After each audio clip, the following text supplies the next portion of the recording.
Welcome to the IREL podcast.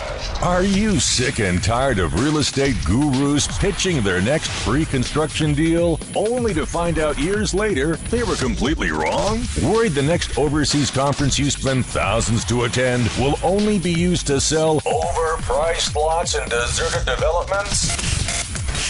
Join thousands of other international real estate seekers who are looking for their place in paradise without the sales pitch. Straight from your host, Taylor White. Hey, real estate seeker. Welcome to the Overseas Property Insider Podcast. I'm your host, Taylor White. I am proud to say this episode is brought to your earbuds courtesy of my friends at HomeAway.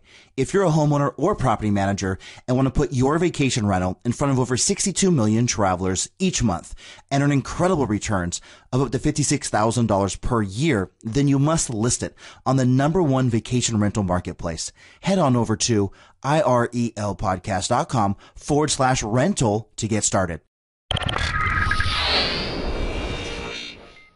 I can't wait to share another House Hunters International and live here by this alum when I sit down and speak with Charles Grayson from 27 House Real Estate in Amsterdam, Netherlands. And as always, we'll get the true story on the local real estate scene and have you coming away wanting to investigate its local property market further or cross it off your shortlist entirely and continue listening. Right now from Charles, you will learn why someone born and raised on the East Coast of the United States moved to Amsterdam and believes it offers the highest quality of life anywhere he has ever been.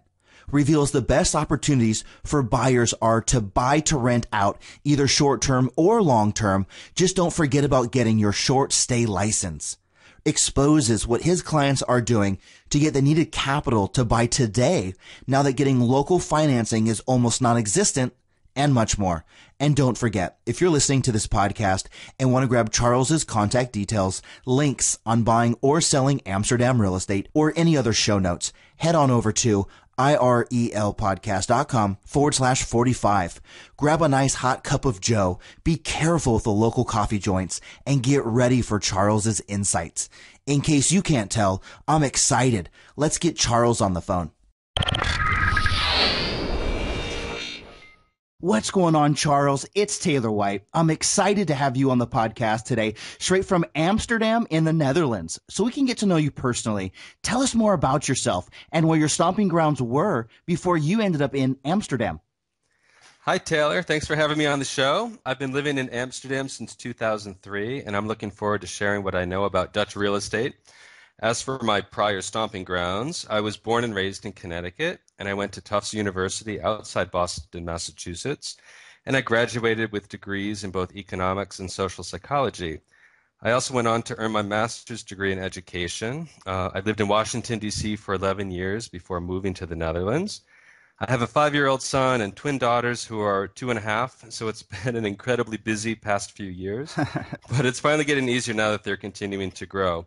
I love to travel. I love to play tennis. Those are two things which would ultimately lead me to life here in the Netherlands, as my partner and I met at a tennis tournament in Australia.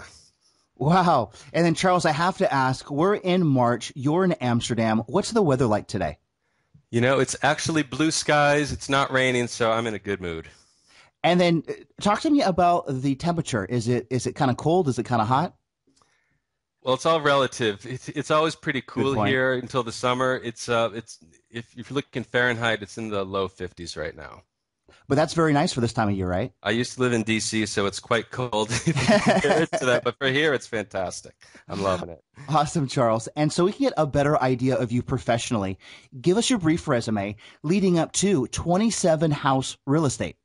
Okay.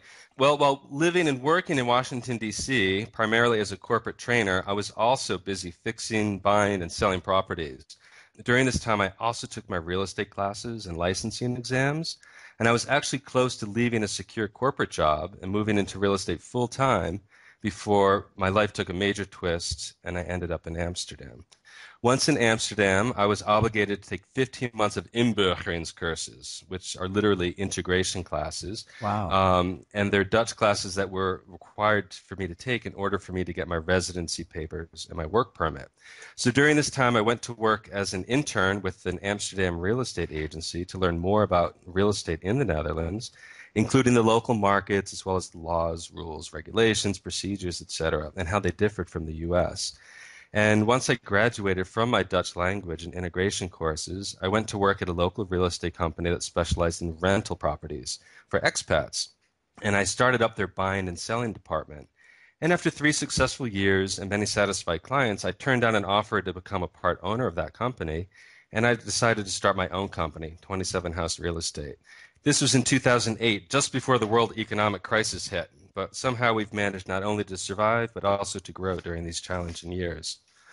In addition to being the only realtor who's a native English speaker in the whole city, I also come here with our wonderful American work ethic, which really helps me to stand out, as many people here choose not to work beyond the typical 9-to-5 work hours. I'm also thrilled to be living and working in this beautiful city and helping both expats and Dutch people buy, sell, and rent their properties. And then, Charles, I'm curious, what languages do you speak? I speak English and I speak Dutch, but unlike a lot of countries where you have to speak the language where you're living, a lot of Dutch people speak English. So my Dutch is pretty good, but I speak a lot of English while I'm here. And as you learn Dutch a bit older in life, is it hard to learn or is it not too bad? Well, they say that when you're a child up to about 4 years old, you can learn 9 languages without an accent. And as you get older, your brain changes, so it's a little bit harder. And I started learning Dutch. I didn't even hear any Dutch until I was in my 30s. So people say I do quite well, but yeah, I know I'm never going to be a native speaker, unlike my kids who are all native in English and Dutch because they were born here.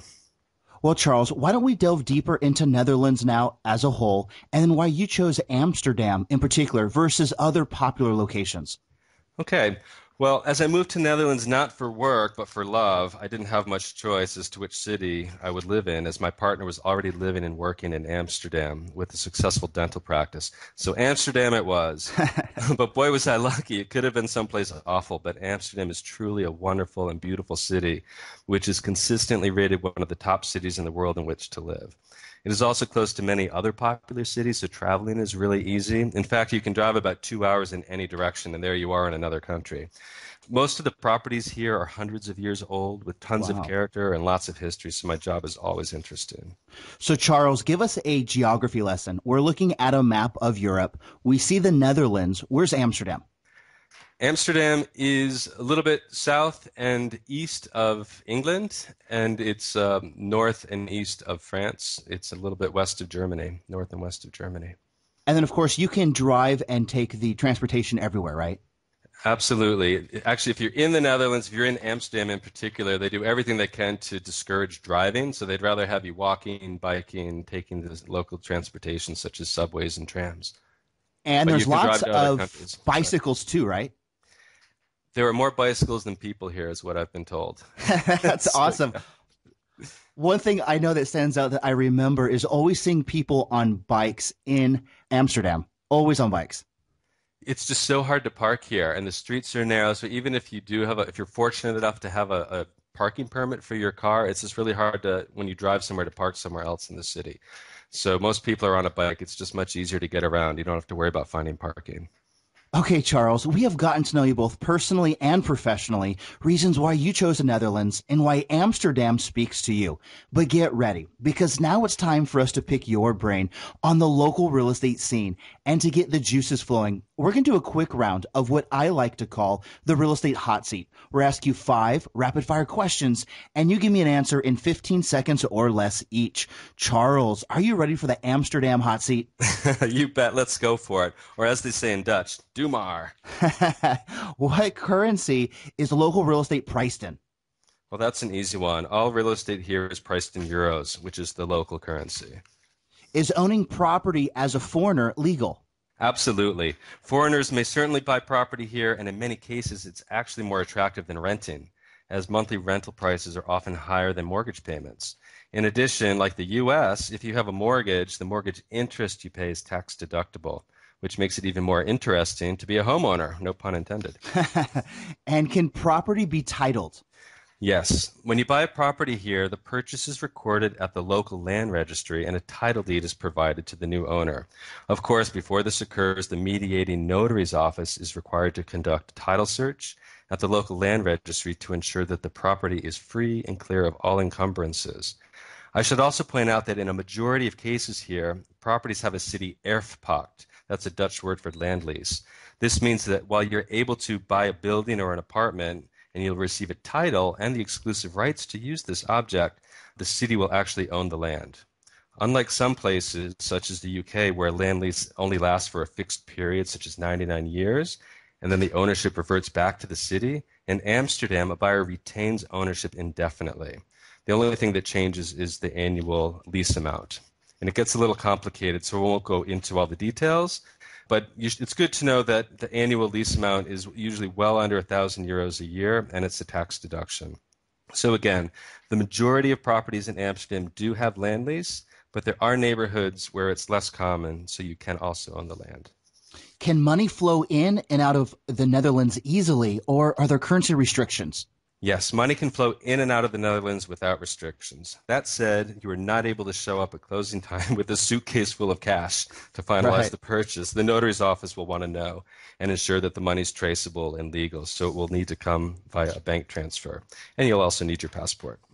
And as everyone knows, Charles, my number one question, what is your favorite local drink? Good question. Well, the local drink in Amsterdam is jenever, which is Dutch for gin. But to be honest, I've never acquired a taste for it. Of course, Heineken is legendary here. The Heineken Museum is here. I also love coffee, and the Dutch are avid coffee drinkers, and they really aim for quality over quantity. So you don't see these huge coffee mugs like you see in the U.S. and other places. But be aware, a coffee shop is not where you go to buy coffee. That's a place for buying and smoking pot.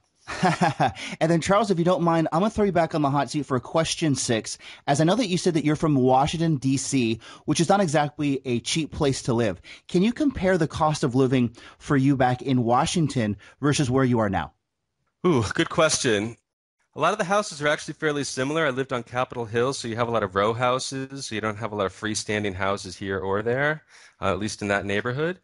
I'd say the cost is actually fairly similar. It's a fairly expensive city to live, although in DC you tend to get a lot more land, and maybe you own a whole building. I owned several houses while I was there, or row houses, and I tended to own the whole building, where here they tend to be maybe 1 or 2 stories taller, and most of them have been cut up into smaller apartments because there's a housing shortage. Okay, Charles, you are off the hot seat, but it's time to zero in on the local real estate scene. Give us your brief synopsis on the local real estate market over the last few years, where it is today, and then where you see it heading for the very near future. Okay. Well, the real estate market peaked in Amsterdam in 2007 and 2008 before being slammed by the global economic crisis. And the market's fallen roughly 22% over the past 6 years, but prices are finally stabilizing, and most people are in agreement that the worst is over, and properties are moving again. And the government decided to lower the transfer tax, which is due at closing here. It used to be 6%. They've lowered it down to 2%, so this has also helped. Also, after much concern that the mortgage interest deduction would be eliminated, the government has eased fears by saying that the mortgage interest deductions would continue. The only change is that the deductions would be valid on annuity mortgage loans, like in many places like the U.S., but no longer on interest-only loans, which used to be very popular here. Banks have also changed their lending practices to reduce risk, which has also helped to restore some confidence in the market. And I expect to see the market moving up slowly this year and continuing to build momentum over the next few years. So then, Charles, it sounds like you guys actually were not hit very hard, down 22% since the peaks is really not all that much. So where do you think it stands today? Do you think it's flattened out and it's on an upward swing? Do you think it's still kind of stagnant? Where do you think it stands now? It's in between stagnant and slowly on its way up. Things are starting to sell again, but the prices haven't really come up yet, but confidence is definitely up. Things are moving again, which is great, where before things were just sitting for over a year at a time. So, Charles, why don't we move now on to locations and pretend you're Google Maps or Google Street View. What streets, neighborhoods, or parts of the city are we talking about in Amsterdam? Okay, well, Amsterdam is relatively small, and some even like to call it a village, as you can walk or bike just about everywhere. That said, there are definitely some prime locations, and one of the biggest attractions for buyers, as you might imagine, are the historic and monumental properties along the beautiful canals in Amsterdam center. So there are about four main canals which make a horseshoe shape around the city center. They call it the Grachtengordel, which is Dutch for canal belt. And here you're going to find some of the largest and most prestigious properties in the city, with most dating back several hundred years. There's also a demand for these properties for people living here, for people looking for investments, as well as vacation homes. The Jordaan is also very desirable. This is an old working class neighborhood, also in Amsterdam center, and it's adjacent to the Grachtengordel neighborhood, which I just mentioned. These buildings are less grand, but they ooze charm, and the neighborhood is filled with art galleries and restaurants, boutiques, and dare I say, one very good real estate agency. The houses can be very close together in the Jordaan, but the canal properties here provide more space, and they're really sought after by locals as well as foreigners. Moving on, we have the Old South neighborhood. It's very popular. It's considered the chic area of Amsterdam, with high-end stores and restaurants. It's next to the Museumplein, or the Museum Square. The neighborhood is outside the touristy center of town and close to the city's large and bustling Vondelpark, sort of like New York Central Park. There are very few canals in Old South, and the properties are mainly from the 1930s, but the buildings tend to be wider and deeper with a more traditional floor plan. And you can park your car right away. If you lived in Amsterdam center, it can take over 5 years just to get a parking permit. Wow. So it's really attractive to have a car to live out there. And this area, Old South, is really attractive to expat families, people with cars, those people who work outside the city, as well as well-to-do Dutch people who want to live near but not in the center. And finally, we have two other neighborhoods, the Old West and the Pipe, and these are on either side of Old South. These are popular locations for singles, young couples, and those looking to get more for their money.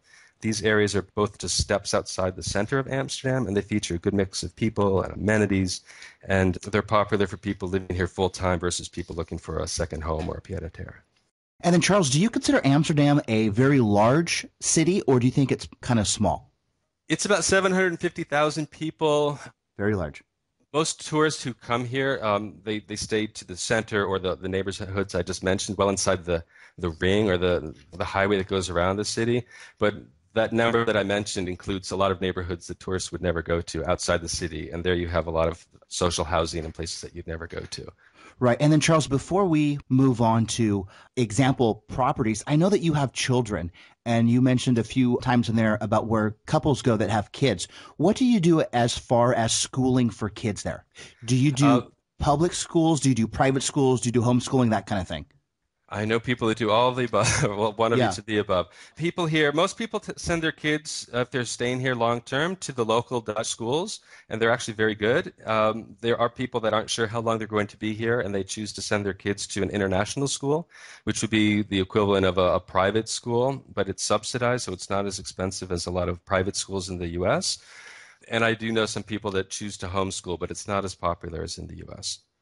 And then, Charles, now that we have locations in mind, what types of properties are we talking about? Are we talking about buying pre-construction units for capital appreciation that we later flip? Are we talking about buying completed apartments, houses, or office spaces to generate rental income? Or are we talking about buying land to either sell as is or subdivide into smaller tracts? Give us a better idea of what you're talking about today. Okay, good question. Well, as Amsterdam is full of national monumental buildings, and most of the neighborhoods that I've mentioned are protected cityscape due to its incredible beauty and history, there are not many opportunities for buying lots or pre-construction units or splitting up buildings, as there are very strict rules and regulations for doing this. The main opportunities for investors are buying a property to be rented out, either long-term or short-term, or to live in it full or part-time and take advantage of the impending market recovery, not to mention the beautiful city. I should note that there are rules for renting properties long-term or short-term. They're pretty complicated. There's rent control here, but basically most properties over 65 square meters, that's about 700 square feet, can be rented out long-term at market value, and you can avoid the local rent control. Short-term rentals are a little more complicated. They require a permit, but we have contacts at the city who can inform us about the latest rules and availability. And as far as flipping properties, that's not very common here. I always tell my buyers that if they're looking to buy something here, they should plan for at least 3 years, because historically, that's how long it takes to recoup your costs. This is because closing costs for a buyer in the Netherlands are fairly high. They're about 6 to 7% on top of the purchase price. And it used to be higher than that. It used to be about 10%, but they've recently lowered the taxes.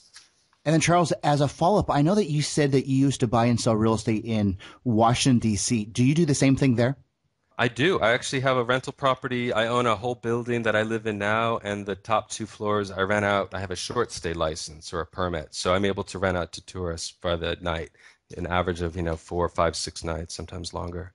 Okay, Charles, now I'm going to hit you up with a two-part question that I know everyone wants to know, and you have to give us a general range. So with some price points in mind. Here they are, part one.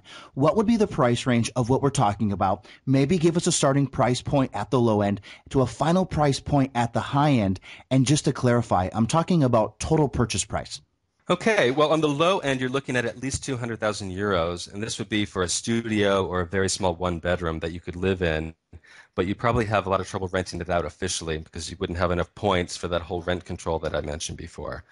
To find a decent 1 or 2 bedroom apartment, you're looking at about 300 to 500,000 euros.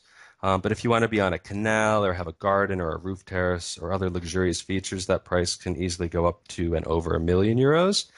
If you've got a family and you're looking for a large family home, and note that I said home and not house, as there are very few freestanding houses in Amsterdam. Most of them are row houses, many of which have been split up into smaller apartments a long time ago due to the housing shortage. So for a large family home in a popular area, you're looking at about 750,000 euros, and that can go up to and over 1.5 million euros. And then, Charles, why don't we transition to a part two? What would be the cost per meter just for a general range? Okay. Well, most decent properties in the areas that I've mentioned will go for about 4,500 to 5,500 euros a square meter. If you're looking at fixer-uppers or properties in locations that aren't as good, that could go down closer to 3,500 euros a square meter, while really luxurious properties in great locations can easily reach 6,500 euros a square meter, even up to 10,000 if it's really super. And then, Charles, as a follow-up, I was curious to know what kind of clientele do you normally deal with? I have clients from all over the world. I have a lot of people from the UK and the US, of course, but also people from France and Spain and Germany and Japan and Australia and New Zealand and Canada. I've been on House Hunters International several times, so there's a lot of people that have seen us and heard about us, and we've been in several international newspapers and publications, so people have found us from all over the world. Okay, Charles, this is a question I like to call, what would sister do? My 40-something-year-old sister calls you up, says she has X amount of dollars to spend. You know, you can't let my sister down, Charles. Share with us 3 examples you would show her and explain why these make sense. Okay. Well, first I would show your lovely sister a charming 1-bedroom, 70 square meter renovated apartment in a national monumental building from the 1700s on the beautiful and scenic Prinsengracht. That's literally the Prince's Canal. And I think that would be ideal for her to use as a get-a-terre when she comes to Amsterdam. Or she could decide to rent it out longer term for about 1,800 euros a month to cash in right away on her investment. As this is a highly sought-after location, the property will rent easily. And moreover, since the market is at the beginning of an upswing, she should make out rather nicely in several years when she does decide to sell. Next, I would show her a unique 3 to 4 bedroom renovated penthouse apartment in a former beer factory. It's got a spectacular roof terrace with 360-degree views of the city. It's in a great location in Amsterdam Old West, where you get a lot more for your money, and yet you're literally across from the hip Jordan neighborhood. Old West has begun its transition from a quiet residential neighborhood to one where there's a lot of trendy restaurants and shopping opening up all the time. It's a perfect time to invest, and this would be a great place for your sister either to rent out or for living there with her brother. That's right. There you go. And finally, I would show her a whole building on a quiet street in the city center that's currently run as a bed and breakfast, but it also has a short stay license. And these permits are really difficult to come by. But owners of short stay apartments can charge literally hundreds of euros a night for a fully furnished apartment, and you don't even have to cook breakfast. I have one of these permits, as I mentioned before, and the income potential is amazing. And the best part is you don't have to pay any income taxes on the income you make from a short stay. Of course, your sister could also use the apartment herself when it's not being rented out, or she could live in one part of the building as there's two units with 2 separate entrances. And then, Charles, those are 3 great options. You're there, you're on the ground. Which one's your favorite? Oh, man, they're all so different. Well, as someone who has a whole building with a short stay, I'd probably go for the whole building. Right. and get that real wonderful investment money and the money from the short stay. So you can live in it yourself and rent out part of it for short stay and do quite well with the nightly income. And then what's the way to get a short stay license? Is that very difficult to get, or how does one get one of those? It's really difficult to get it, and they're constantly changing the rules. So Okay. we're always having to contact the city. But basically, they give out a certain number of them. Not every year they give them out. It's usually every year or every 2 or 3 years, and the quota is currently up in a lot of popular areas. But every now and then they put a few more available. So we have to contact the city. But they don't officially. People that are renting things out on Airbnb and things like that aren't supposed to be doing that. They could get a fine for that. So you should have a short stay license. But that said, a lot of people do go outside the rules. But as an agent, I do need to tell people what the rules are and that they should be careful. So, Charles, we are laser focused on areas of Amsterdam. We know our starting price point. We have an idea of cost per meter. We have examples, which are good enough even for my sister. Now, I have to ask an obvious question. How are we going to buy? Do we need to come in with all cash, or can we come in with a certain percentage down and get local financing from a bank or credit union? Okay. Well, the good news is that if you're actually living and working in the Netherlands and you qualify for a mortgage, most banks will lend you not only 100% of the value of the property, but also about 4% more to help you cover the closing costs. Wow. So banks are actually loaning more than the value of a property, and buyers only need to come to the table with a small percentage to cover part of the closing costs. And banks used to loan even more than this, but they've become strict ever since the economic crisis. The problem for foreign investors is that it's now really, really difficult to get financing if you're not living and working here and you don't have residential papers. That said, we partner with very resourceful mortgage brokers who have helped our clients work out financing, but it has become more difficult. Luckily, there's still some options available. Once a deal is reached and the purchase contract is signed at the notary's office, a buyer typically has a few weeks to finalize their mortgage and to come up with a 10% deposit or bank guarantee, and then the balance would be due at closing. And then, Charles, I know that you said that you have clients from all over the world. What do they normally do to fund their purchase? Some people have cash, or they have an investment in another country and they take out a home equity line of credit, for example. Again, things have gotten more difficult lately. In the past few years, though, people have been able to put down 10, 20, or 30% and get a local mortgage, but that's becoming increasingly more difficult. And then I'm curious, do sellers there do any kind of seller financing, or does that not exist? It's very, very rare. I've been into that situation a few times, and for various reasons, it hasn't worked out. Oftentimes, the notary doesn't recommend it because the way things work here, it's just it's difficult. I know it's more common in the U.S., but here it's very uncommon. So essentially, if they're a foreign buyer, they need to have the cash with them when they buy something in Amsterdam. That's correct. Okay, Charles, anyone who has ever owned real estate can tell you, you need to have a money exit strategy in place even before you buy. It's something what I like to call, where's the cheddar? You are buying the property to do what with it to make some money. So, Charles, where's my cheddar? I think here they'd say, where's my Gouda cheese? Well, as I mentioned earlier, with the closing costs for a buyer at roughly 6% on top of the purchase price, I always advise my buyers from the very beginning that they need to look at holding a property for a minimum of 3 years before selling, because that's how long it takes to get your money back historically.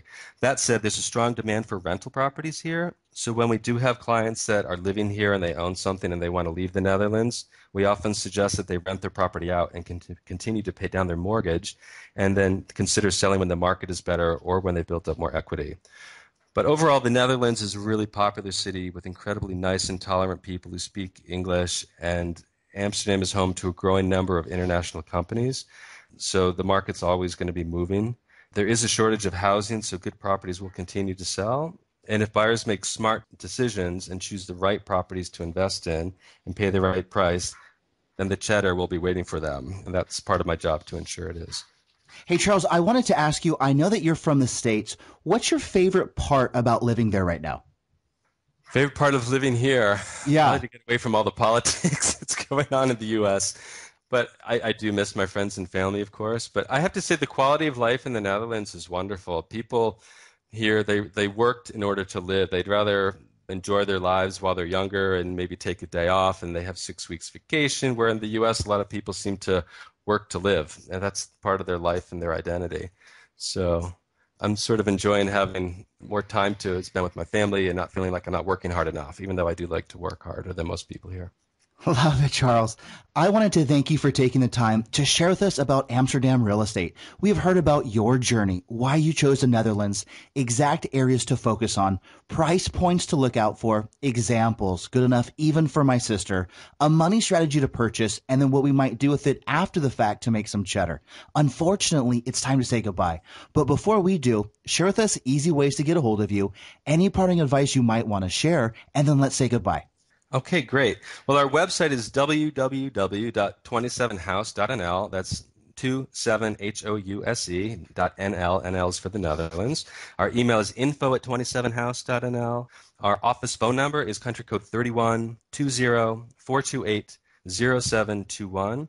I can also be found on LinkedIn under my name, Charles Grayson, Grayson, or 27 House Real Estate.